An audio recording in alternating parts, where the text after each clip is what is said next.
আমাদের রাজ্যে ইতিমধ্যেই বন্ধ করা হয়েছে লক্ষ্মীর ভাণ্ডার প্রকল্প, যার মাধ্যম দিয়ে মহিলাদের ১,৫০০ টাকা এবং ১,৭০০ টাকা দেওয়া হতো।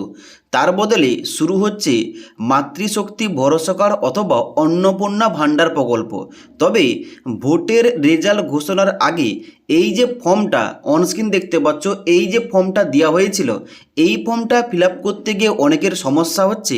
ফর্ম সংখ্যা নাম্বার কোথায় পাবো এবং তার সঙ্গে সঙ্গে এই ফর্মটাকে ফিল আপ করলেই টাকা পাওয়া যাবে? তোমাদের সবার প্রথমেই কনফিউশন ক্লিয়ার করে দিই, এই ফর্মটা ফিল আপ করলে কিন্তু টাকা পাওয়া যাবে না। কারণ এই ফর্মটা ফিল আপ করে জমা দেওয়ার পর এখানে কিন্তু অবশ্যই তোমাকে ফোন করে ডাকা হবে। তাছাড়া বিজেপি সরকারের মন্ত্রিসভায় শপথ গ্রহণ করার পর কিন্তু বৈঠক হওয়ার পর নতুনভাবে এই প্রকল্প সম্বন্ধে আপডেট নিয়ে আসবে।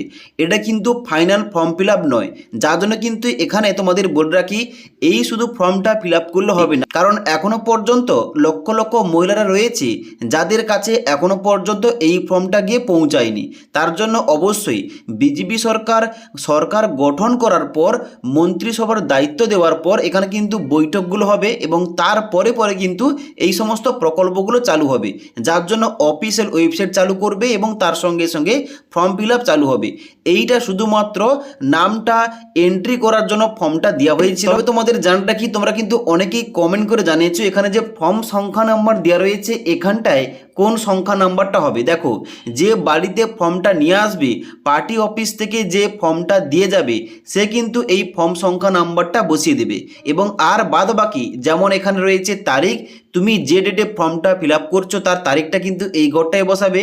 নামের জায়গায় যে আবেদনকারী তার নামটা বসাতে হবে, মোবাইল নাম্বারের জায়গায় আবেদনকারীর মোবাইল নাম্বার এবং ঠিকানার জায়গায় তার আবেদনকারীর ঠিকানা কিন্তু এই ঘরটায় বসাতে হবে। এবং এখানে কিন্তু অবশ্যই এই যে রিসিপ্টটা কিন্তু জমা নিয়ে যাবে।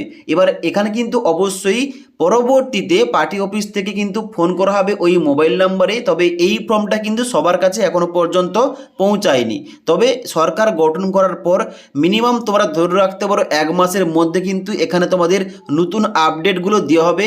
যেহেতু আগামী 9 মে 2026 তারিখে এখানে শপথ গ্রহণ অনুষ্ঠান রয়েছে, তারপর থেকে কিন্তু এখানে নতুন কিছু আপডেট দেওয়া হবে।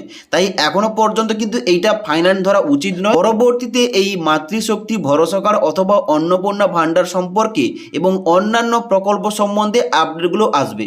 তাই প্রত্যেকটি প্রকল্প কিংবা গভর্নমেন্ট স্কিম কিংবা অন্যান্য যাবতীয় তথ্যগুলো পাওয়ার জন্য আমাদের চ্যানেলটি সাবস্ক্রাইব করে পাশে থাকা বেল আইকন প্রেস করে অল নোটিফিকেশানটা অন করে রাখবে সমস্ত ভিডিওগুলোর আপডেট টাইম টু টাইম পাওয়ার জন্য।